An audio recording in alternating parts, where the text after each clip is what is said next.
안녕하십니까. 신천식의 이슈 토론입니다.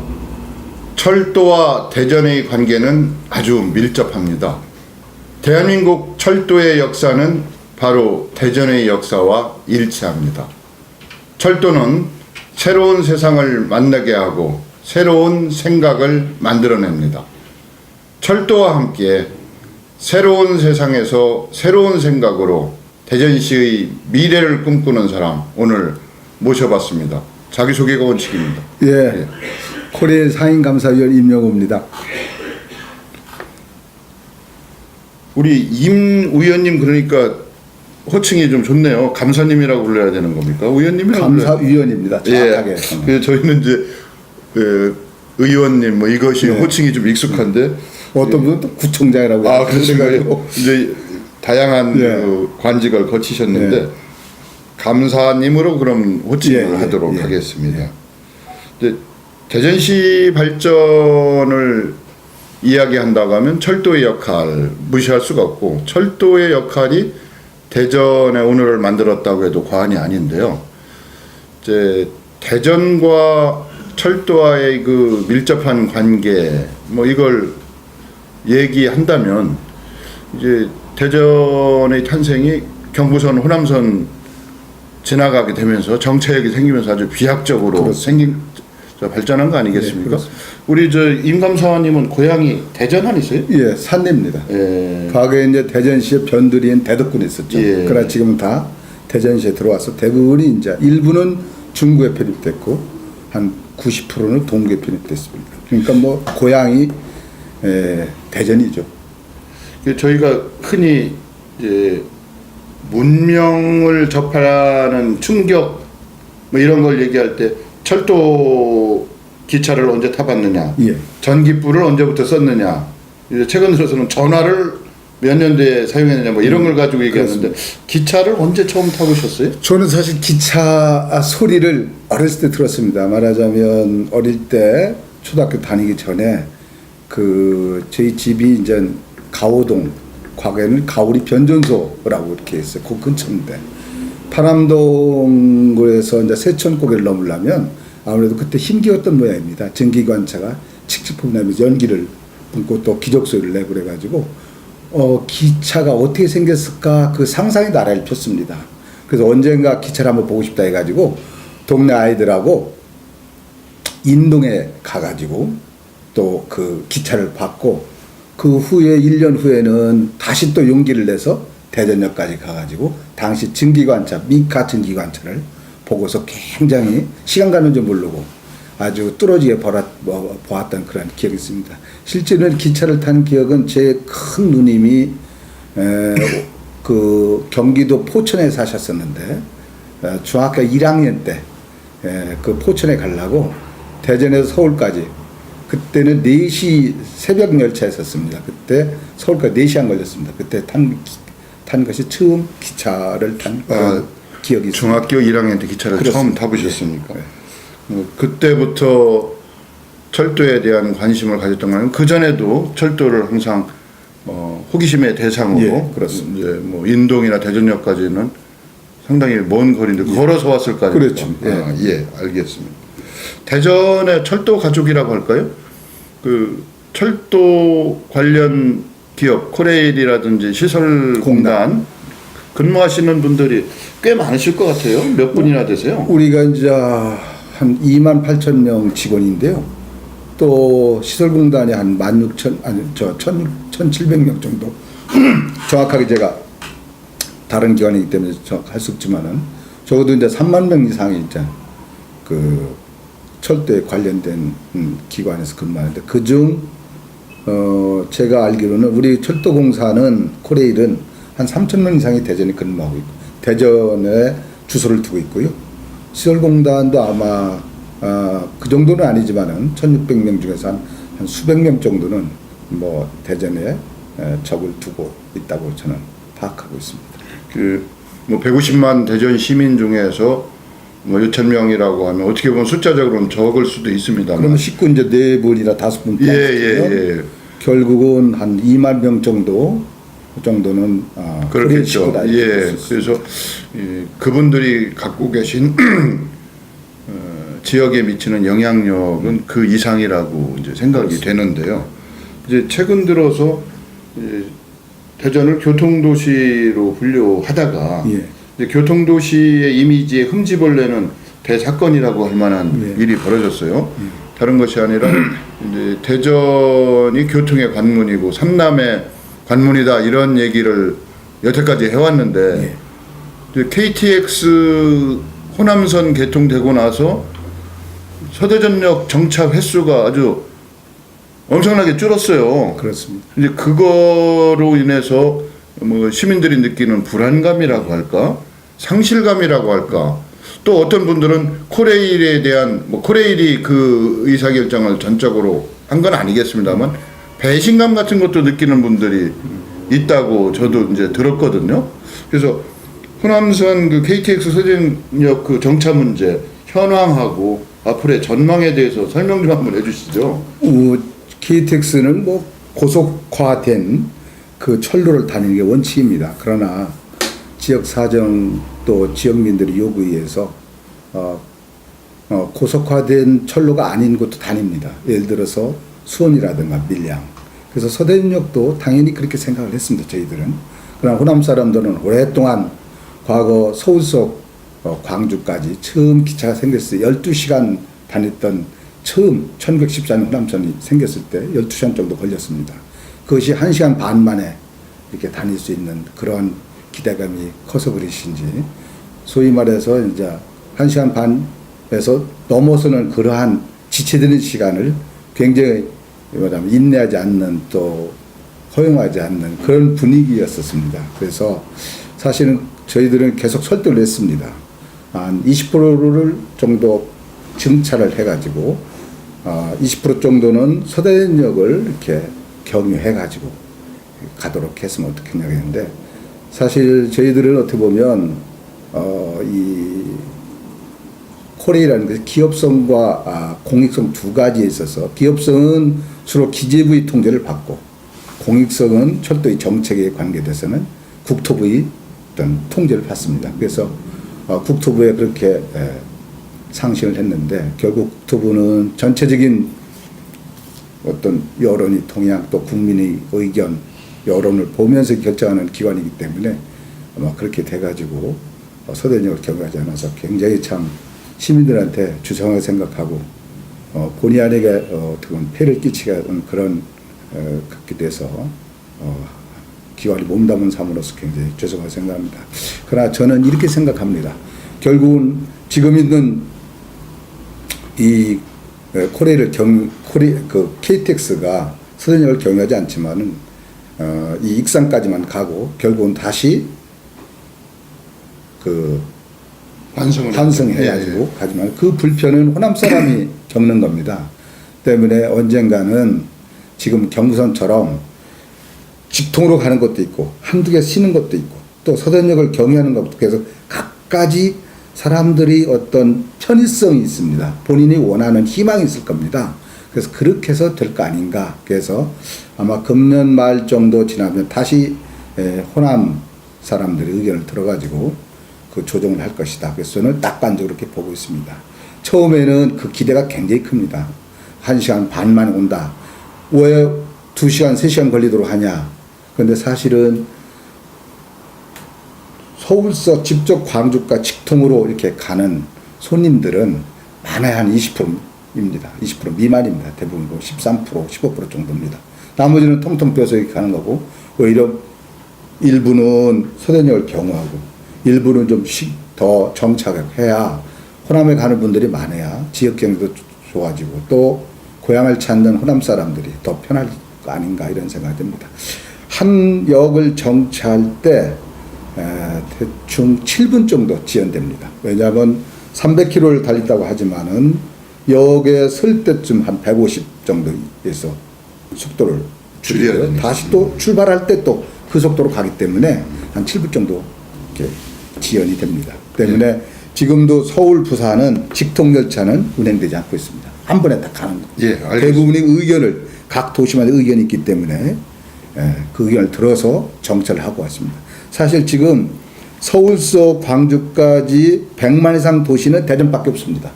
그러니까 대전의 어떤 호남 사람들, 대전에서 호남으로 가는 분들의 수요를 갖다가 우리가 무시해서 운행하기는 그것이 굉장히 어렵지 않느냐. 곧 그것이 공익성이고 그것이 또 주민들이 어떤 소비자들이 편의성이 아니냐 이런 생각이 듭니다. 예, 알겠습니다.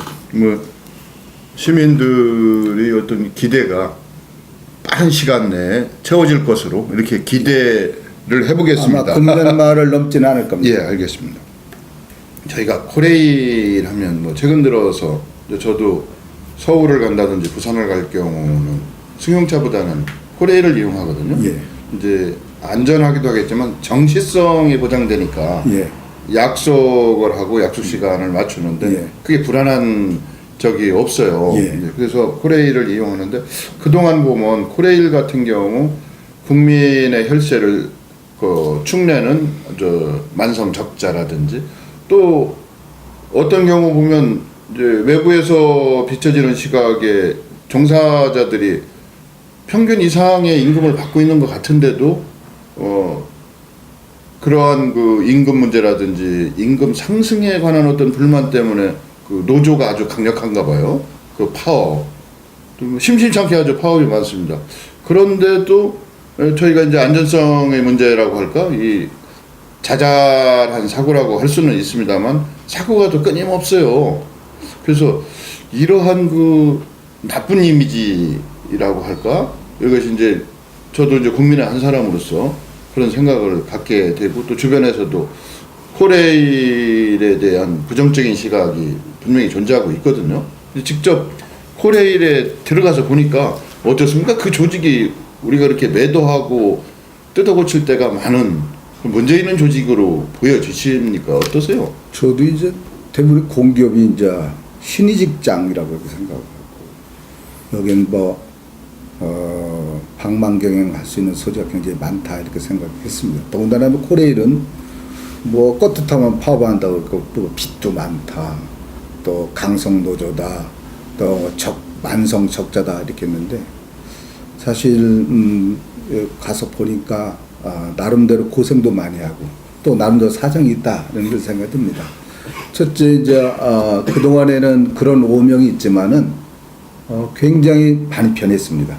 첫째는 금년에 작년 말에 처음으로 영업이익을 냈습니다. 사실은 요금을 인상하지 않은 채로 영업이익 낸다는 것은 굉장히 인건비를 절약한다든가 또는 재고를 갖다가 잘 관리해가지고 비용을 줄인다든가 또는 쓸데없는 그런 비용을 갖다가 아주 대폭적으로 삭감한다든가 이런 여러 가지 자기 일을 소위 말해 깎아내지 않으면 안 되는 안 되면 그렇게 도저히 흑자를 낼 수 없는 그런 구조입니다. 그러나 작년 말로 영업이익이 1,034억. 그래서 아마 우리 코레일 116년 역사에 아마 처음이다 이렇게 좀 보고요.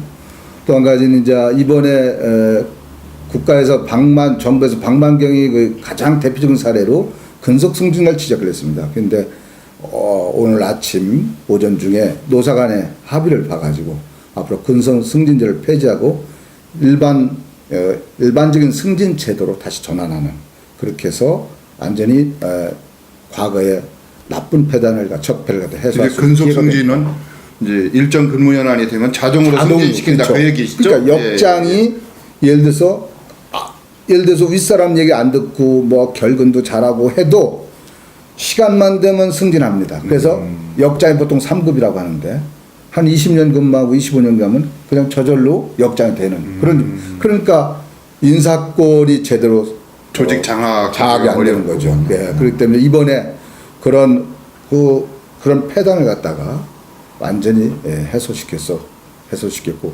또 우리가 이제 강성노조 하는데 사실은 저분들이 굉장히 가서 보니까 그 근로 조건이 열악합니다.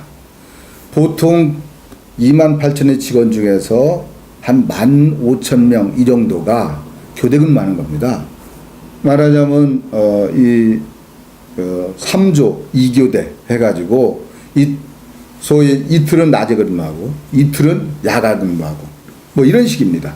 그러니까 이분들이 보면 저녁이 없는 삶을 사는 겁니다. 사실상.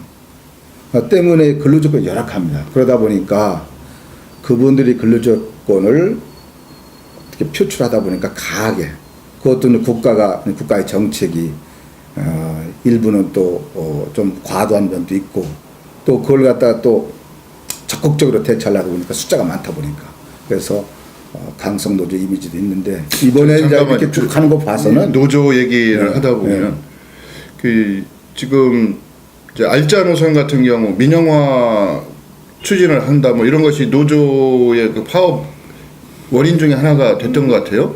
그것이 코레일이 너무 거대 조직이다 보니까 쪼개기 위해서 노조의 힘을 약화시키기 위해서 그런다 뭐 그런 시각도 있더라고요. 어떻습니까? 감사께서 답변하기는 적절치 않을 수도 있는데 적절치는 않지만 이제 이런 겁니다. 물론 정부가 막 그런 의도를 직접적으로 이렇게 갖고 있다 이렇게 보지는 않지만은 어떻게 하면 효율화시킬 것이냐 말하자면 직원이 한 3만 명 정도 되고 그러다 보니까 이걸 갖다가 관리할 때 어떤 것이 더 기업사에 맞는 효율화냐 그러면서도 안전도 보장되고 편의성도 보장되는 그런 형태가 어떤 형태가 지금 고민 단계입니다 사실은. 그 때문에 민영화다 뭐다 이건 문제는 아주 섣불린 그런 거고요. 아직은 그런 고민 단계인데 그 고민 단계에서 한 일종 기싸움 정도가 있었지 않겠느냐 이런 생각이 들어서 화합도 있고 뭐 이런 거랍니다. 하여튼 코레일은 외부의 부정적인 시각이 일부 존재하고는 있습니다만 개선되고 있다. 특히 경영 성과가 괄목할 만하다. 예. 더군다나 예를 들어서 제가 가보니까 이제 야간에 근무하는 사람이 굉장히 많습니다. 앞서도 얘기했죠. 반 정도 야간 근무하고 추운 겨울에도 사실 어떻게 보면 우리 차도 정비하지 않습니까? 기차도 1시쯤 이제 차고에 들어오면 바로 정비에 들어갑니다. 그 정비 누가 합니까? 우리 직원들이 하고 있고. 그래서 그 추운 겨울이나 그 또 비가 오나 눈이 오나 바깥에서 근무하고 그런 거 볼 때 그 양반들 손을 탁 잡으면 막 손이 차고 그래서 저도 그 입장이 되보면 이분들이 목소리가 좀 커질 수밖에 없겠구나 이런 생각 들고 그러면서도 전체적으로 볼 때 우리가 18개 비슷한 공기업을 갖다 비교할 때 전체적인 보수 수준이 밑에서 두 번째 정도에 불과합니다. 그래서요? 네.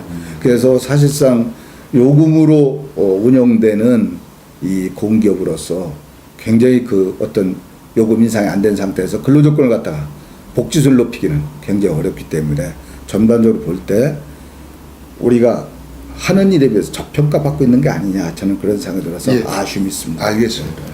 이제 코레일 사장이 최연애 사장이지 않습니까? 최연애 사장은 이 지역 출신이기도 하고 이제 외부에 알려지기는 소신 있는 또 능력 있는 경영자 뭐 이렇게 평을 하시는 분들이 많은데 또 소신이라고 하는 것이 자칫 잘못하면 또 독선으로 비춰질 역할이라고 하는 것이 뭐 어떻습니까? 그 사장하고 감사는 전혀 별개의 역할이 있지 않습니까? 별개의 역할이죠. 사장하고 동격이지만은 그 우리가 구청의 예를 들면 구청장이 이제 사장의 역할이고 구의 의장이 감사의 역할입니다. 그래서 사장을 비롯한 경영진을 어떻게 잘 경영하고 있는가 감시하고 견제하고 비판하는 그런 기관인데 지금 볼 때 최인혜 사장님이 오시고 또 굉장히 잘하고 있다고 저는 평가합니다. 첫째는 우리가 그래도 아무리 뭐 이 근로자 우리 소속원들이 어떤 인건비를 전략한다든가 넷핍성을 시켜가지고 뭐 영업이익을 내 소지는 좀 있지만은 그러나 이것이 노사 합의가 되지 않으면 안 되는 상황입니다.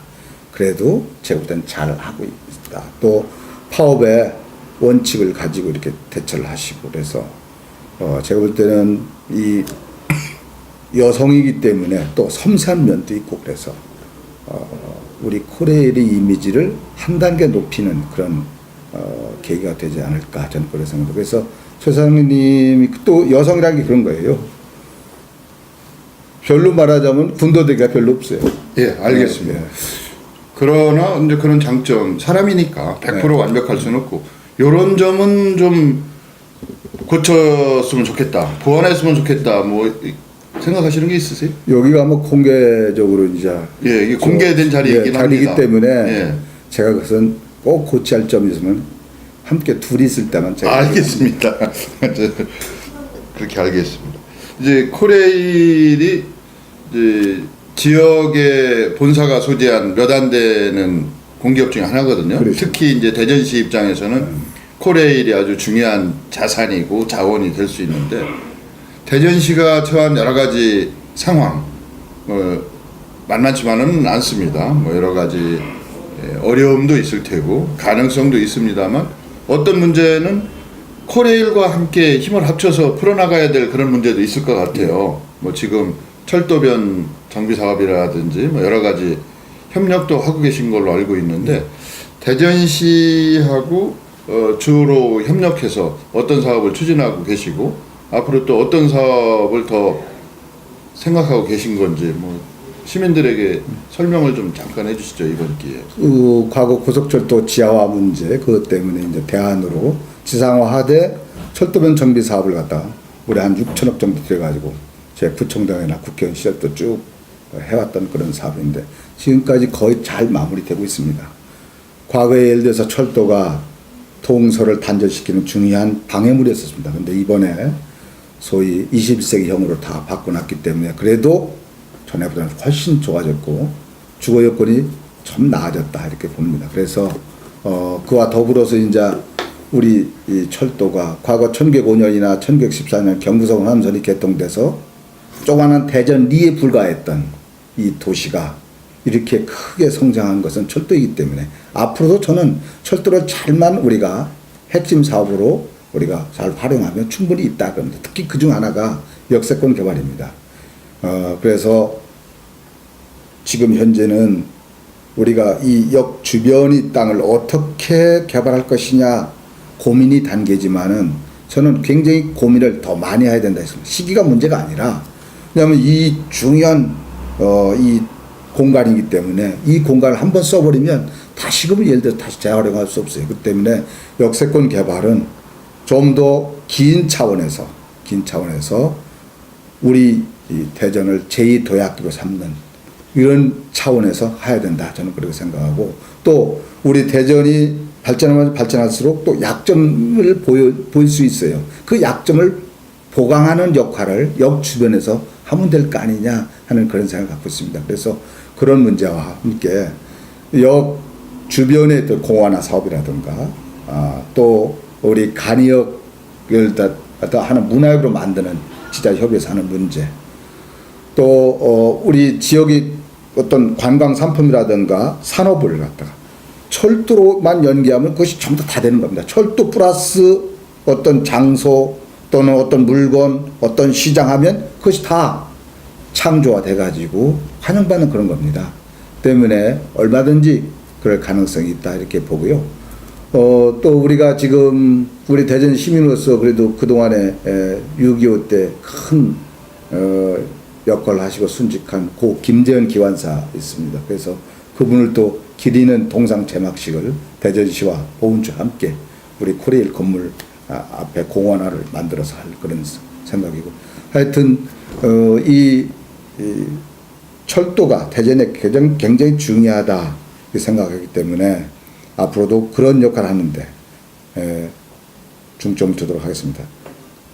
또 한 가지 이런 게 있습니다. 결국 우리가 고속철도를 대전 서대전역을 경유하지 않으면 우리는 없습니다. 제가 볼 때는 가능성. 그래서 빠른 시일 내에 지금 논산까지가 서대전까지가 그 소위 반경이 500m에 불과합니다. 적어도 5,000m 정도 반경이 돼야만이 고속도로가 지나갈 수 있어요. 제속도대로. 지금은 100km밖에 못 달립니다. 그리고 이제 그것은 곡선 구간이 너무 많다. 그렇죠. 직선화할 필요가 있고요. 예. 또 서대전역을 앞으로 광역화할 필요가 있습니다. 광역철도화.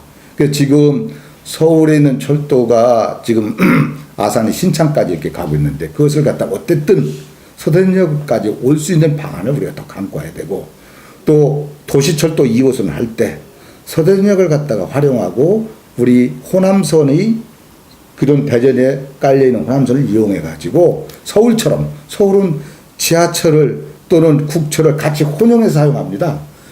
우리 코레일도 이용하고 또 서울 메트로도 이용하고 그런 식으로 해가지고 우리가 철도를 갖다가 잘 이용해서 이 대전이 도시철도를 갖다가 역할을 하는 그런 거 함께 하게 된다면 저는 다시 철도를 통해서 교통의 도시, 편리한 도시가 될 것이다. 저는 그렇게 생각합니다. 예, 대전 시민들은 사실 코레일에 대한 관심과 기대가 클 수밖에 없는 것이 사장도 연구가 대전이시고 또 감사위원도 연구가 대전이시니까 그런 그 인적 배경에 대해서 더 큰 기대가 있는 거죠. 예. 그래서 실망시키지 않을 거라고 이제 생각을 하게 되는데요.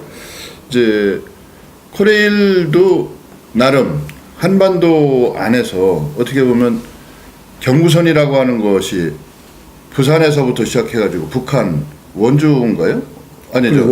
원산까지 예. 이게 가는 것이 경부선이지 않습니까? 예. 지금도 반토막인데 이제 코레일이 과거에는 중국 대륙을 횡단해서 유럽까지도 연결되는 시베리아 횡단철도까지도 같이 그러면 모스크바에서 블라디보스톡에서 연결해서 중국을 거쳐서 부산까지 그러면 대한민국이 반도이긴 하지만 대륙에 유라시아에 편입될 수 있는 실질적으로 통행이 가능하니까 그럼 이제 북한이 이제 장애 요인으로 있을 수 있지만 언젠가는 정치적인 통일도 중요하지만 경제적 통일이 앞당겨져서 먼저 되지 않을까. 철도로 인한 통일 뭐 촉진 뭐 이런 것도 있을 테고. 그래서 유라시아 철도 연결 구상, 대륙 횡단철도 구상에 대해서 국민적인 관심이 아주 고조되고 있는 것 같아요. 근데 그 주도적인 역할을 코레일이 하고 있는 것 같고요. 그래서 그 유라시아 철도 연결 구상 잠깐만 좀 소개 좀 한번 해주시죠. 사실은 우리가 이제 남북한의 철도가 연결이 돼가지고 시베리아를 거쳐서 한쪽은 중국의 내륙점을 거쳐서 이렇게 또 한쪽은 몽골로 이렇게 가고 하는 것이 이제 소위 유라시아 어떤 실크로드라고 이렇게 볼 수 있습니다. 근데 가장 큰 문제는 남북한이죠. 그래서 과거 김대중 정부 때 소위 남북 정상회담 해가지고 철도를 연결하자.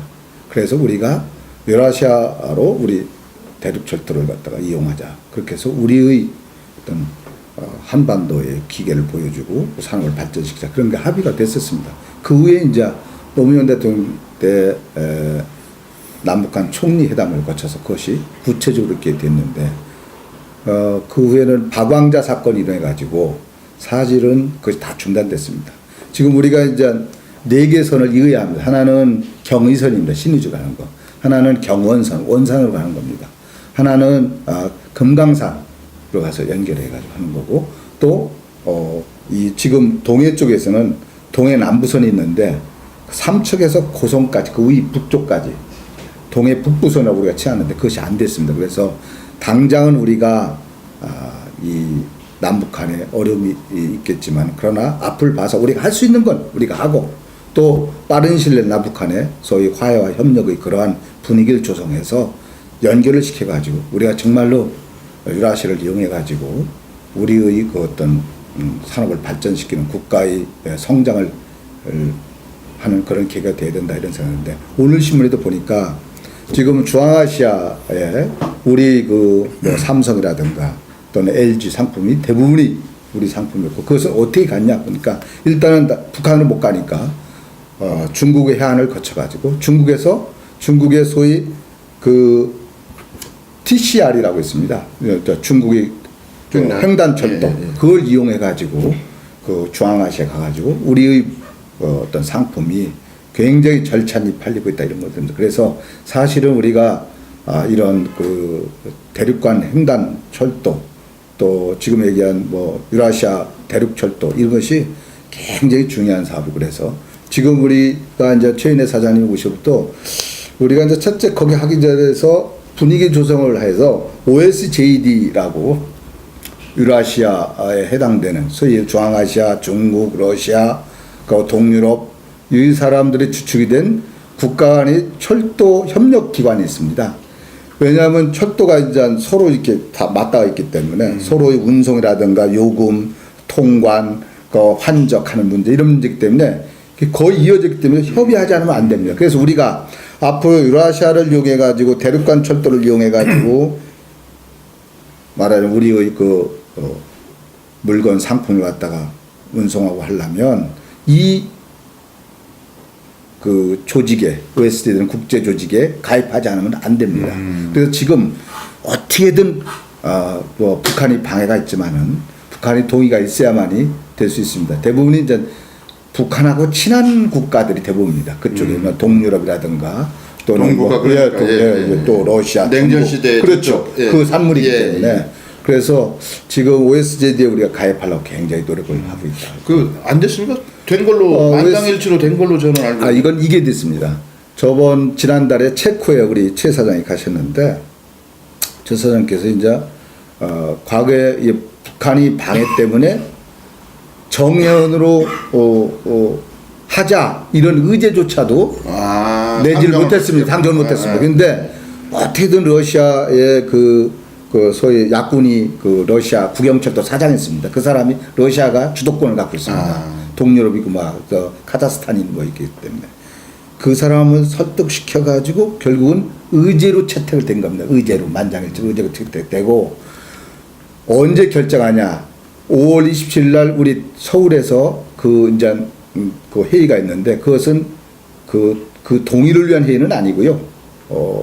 그 물류 회의지만은 우리가 6월에 몽고에서 그 전체적인 OSJD 총회가 열려가지고 장관회의가 열려가지고 거기서 우리 가입 여부가 결정이 됩니다. 그래서 전 단계로 우리가 그걸 갖다가 홍보하고 설명하고 설득하게 하는 5월 20일 회의가 있습니다. 그래서 아직은 한 업소보 정도의 단계고 북한이 방해 때문에 못 들어가고 있지만은 6월 몽고 회의 때 OSJD에 가입하려고 노력하고 있습니다. 그렇게 해야 우리가 앞으로 소위 TCR 중국 대륙간 철도, 그 TSR 러시아 러시아 횡단, 그다음에 몽고 MGR 뭐 이런 식으로 해가지고 대륙간 철도를 갖다가 우리가 이용할 수 있는 거죠. 그래서 전 단계가 이런 국제 조직의 정형으로 돼야 된다 이 뜻입니다. 그래서 굉장히 우리는 힘을 기울여 있고 이번에 의제로 채택해서 그것이 이제 장관회의에서 결정될 겁니다. 6월 초순에. 잘 풀리고 있네요. 예. 조짐이 좋네요. 예. 그것만 된다면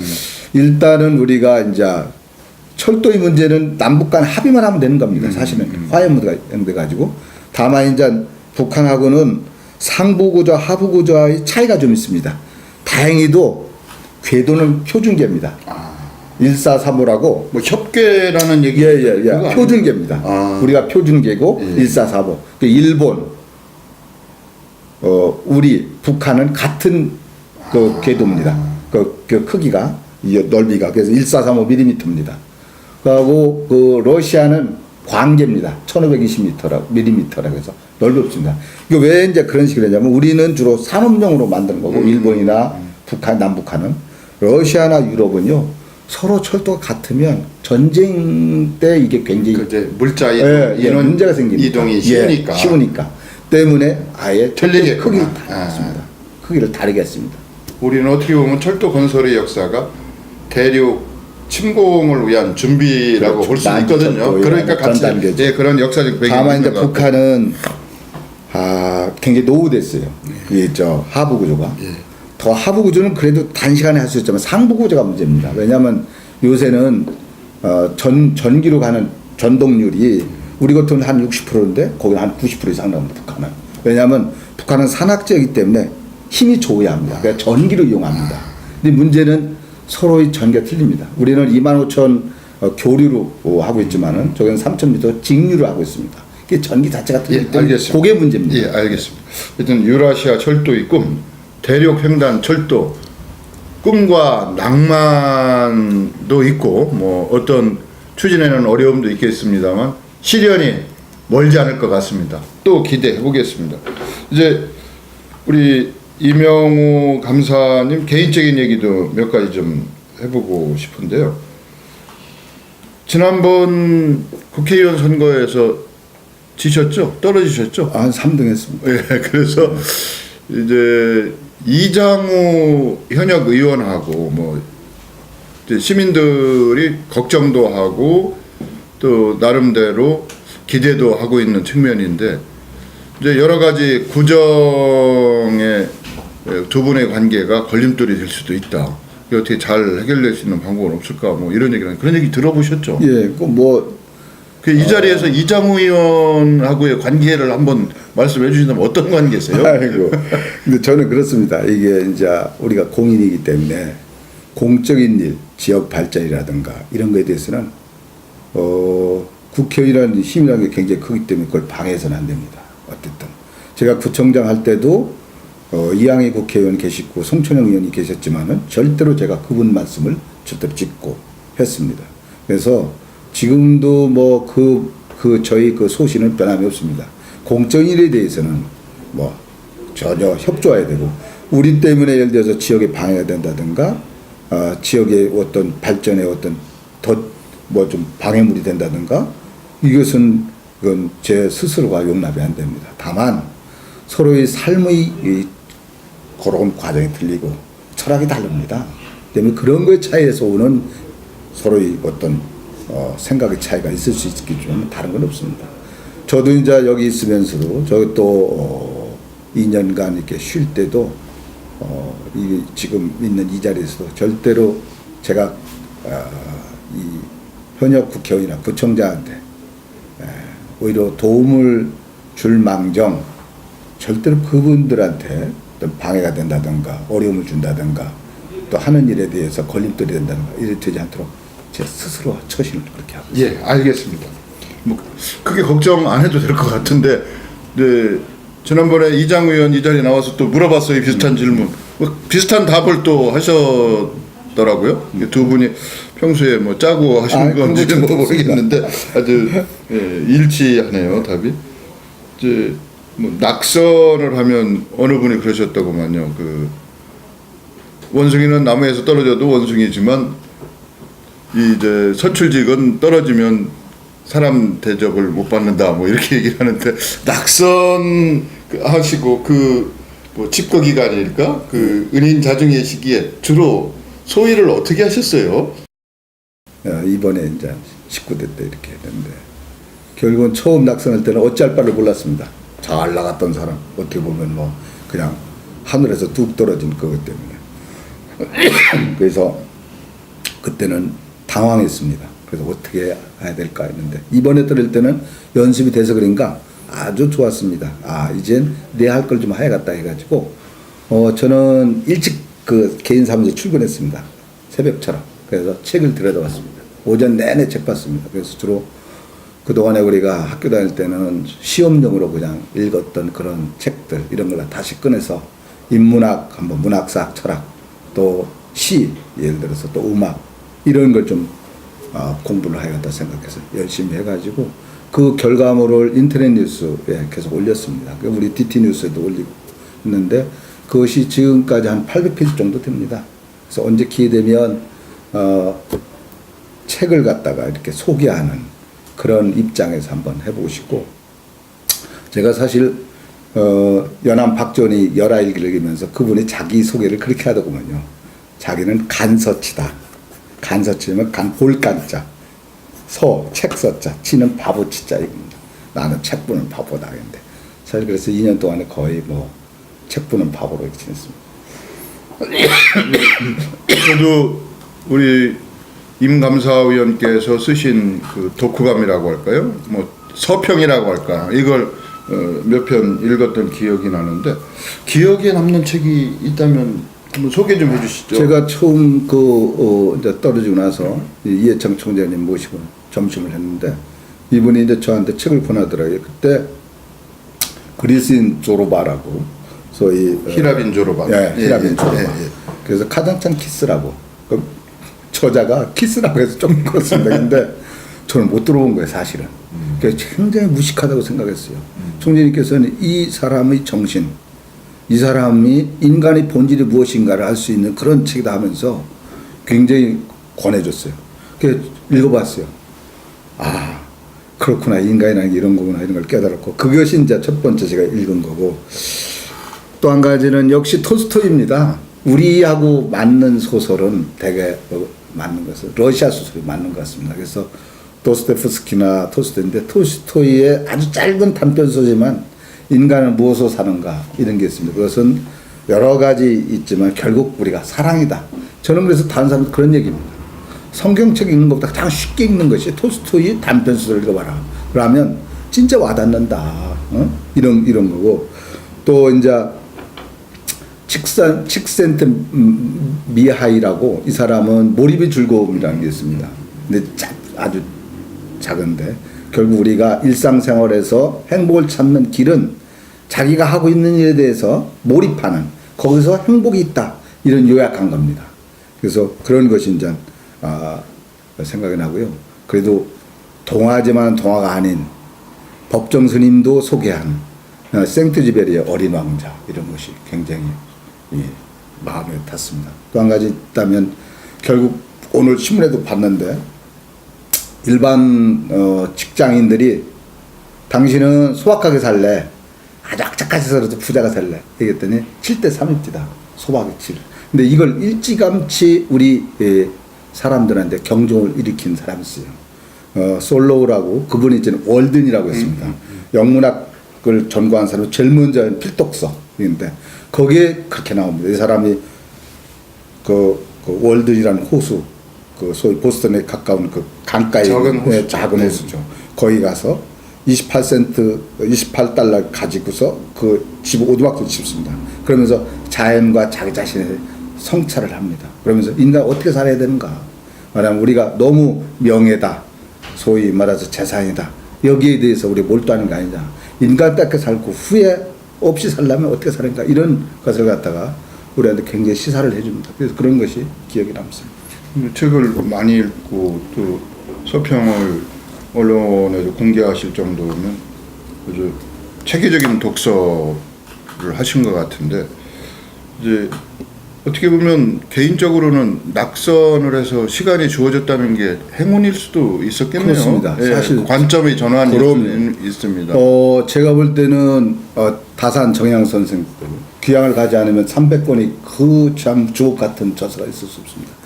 제가 낙선을 이유로 해가지고 어떻게 보면 제 자신의 성찰을 하고 저 자신의 행복이 무엇인지, 어떻게 살아야 되는 건지 그대로 실천을 못하지만은 좀 깨우칠 수 있는 성찰의 시간을 가졌다는 것이 좋고, 결국 인생이라는 것이 자기 능력대로 사는 것이 아니라 능력 플러스 또 한 가지는 시대적 흐름, 운이라는 것. 그래서 그걸 갖다가 열심히는 하되 있는 대로 받아들여라. 떨어지면 떨어진 대로 또 열심히 하고, 또 붙으면 붙는 대로 열심히 하고, 그것이 인생이 아닌가, 그런 걸 많이 깨달았습니다. 이제 우리 이명호 감사위원을 입지전적인 인물이라고 지역에서 알려져 있는 분이죠. 어려운 가정에서 태어나서 이제 공무원을 하다가 고시에 합격해서 또 승승장구 국장까지 하시고, 이제 구청장에 나와서 구청장으로서 열심히 하시다가, 물론 이제 낙선도 있었습니다만 또 국회의원도 하시고, 뭐 지금은 뭐 휴식기든 뭐 충전기라고 이름을 붙이든 전환기라고 이름을 붙이든 또 새로운 역할을 맡아서 열심히 하고 계시잖아요. 어떻게 보면 이게 상당히 추앙받는 삶, 하나의 개인으로서는 그 흔적 자체가 어떤 이들에게는 롤 모델이 될 수 있는 역할이라고 생각이 되는데, 지금까지 본인이 갖고 있는 어떤 인생살이에 대한 좌우명이 있다고 하면 한번 소개 좀 해주시죠. 저는 이제 세 가지 키워드를 가지고 이게 살아왔습니다. 하나는 희망입니다. 왜냐하면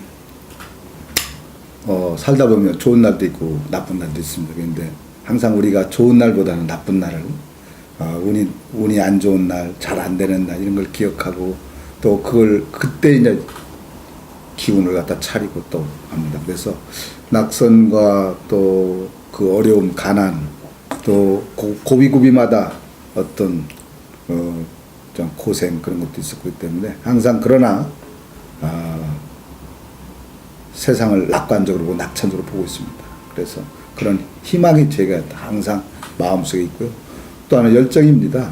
저는 머리가 좋은 사람은 아닙니다. 그러나 노력하는 사람입니다. 그래서 어떤 일이 주어지면 그 일에 대해서 몰입을 해가지고 거기서 즐거움을, 행복을 찾습니다. 그래서 하는 그 열정이고요. 또 한 가지는 사람입니다. 인간을 굉장히 중요시합니다. 그러다 보니까 이제 손해도 볼 때도 많아요.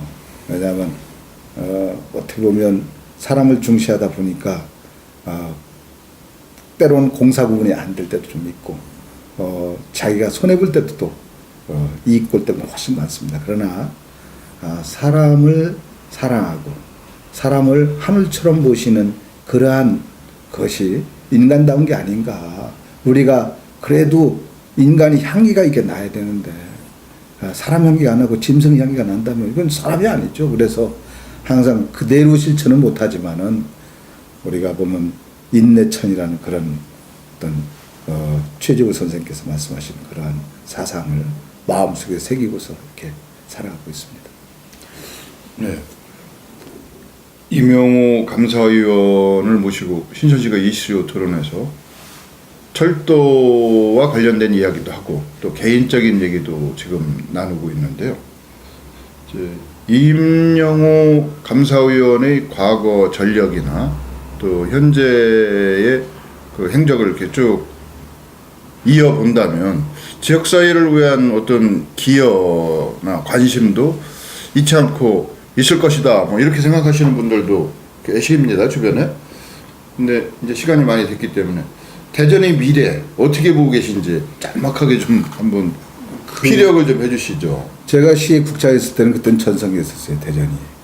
과거 1920년대 보니까 대전, 그러니까 회덕군 산냄면 대전리가 1920년대 지명했어요. 이 대전이 조그마한 또 마을이 불과했죠. 그러니까 그 성장해서 우리가 93년도 엑스포도 이렇게 치르고 그때 전성했어. 그러니까 100만이 넘어가지고 또 광역시도 되고. 그래서 2005년도 보니까 그때 150만이 됐어요, 가까이. 근데 지금 2015년 이렇게 됐어도 똑같습니다. 정책이고. 오늘 신문을 보니까 25년 만에 처음으로 인구가 감소했다고. 예. 굉장히 지금이 위기라고 저는 생각합니다. 그래서 이럴 때 정말 우리가 다시 한번 근시안적으로 생각할 게 아니라 길게 생각해서 정말 우리가 우리 옆 경쟁인 세종시가 왜 세종시로 가느냐? 그럼 세종 가서는 이유가 있을 겁니다. 교육 수준, 교육 여건이 좋다든가 문화 여건이 좋다든가 일거리가 많다든가 이런 것도 다 우리가 다시 한번 성찰을 해가지고 우리가 다시 한번 과거처럼 전성기를 해서 중부권의 핵심 도시로 우리가 부상해야 될 것 같아요. 저는 아주 낙관적으로 봅니다. 다만 지금 여러 가지 사정이 나쁘고 그렇지만 그러나 그것은 제가 볼 때는 그건 일시적인 거고요. 결국 우리가 지금 있는 핵심 자원 이걸 잘 묶고 엮고 재갖고 재창조해서 하면 충분히 저는 있다고 생각합니다. 신천식의 이슈 토론은 지역의 주요 현안과 국가적 관심사에 관해서 관계자분들 모시고 이야기 나눠보는 프로그램입니다. 오늘은 한국철도공사 코레일 상임감사위원으로 계신 이명호 감사위원 모시고 이야기 나누어 보았습니다. 이제 마지막으로 이제 정치도 하시고 행정도 하셨는데 정치인의 자질은 이래야 될 것이다. 한 30초만 말씀을 좀 해주시고 정치인 자질은 시대적 사명이 있습니다. 그래서 시대적 사명을 가지고 용기를 가지고 어떻게든 해결할 수 있는 그러한 어떤 추진력을 갖고 있어야 된다고 생각합니다. 그러나 그 밑바탕에는 가장 중요한 정직한 거죠. 그래서 어떻게든 그런 소신과 철학을 가지고 시대적인 난제를, 시대적인 문제를 해결할 수 있는 이런 사람이 중요한 저는 그 인성이라고 생각합니다. 고맙습니다. 신천식의 이슈 토론 오늘 여기서 마치겠습니다. 안녕히 계십시오.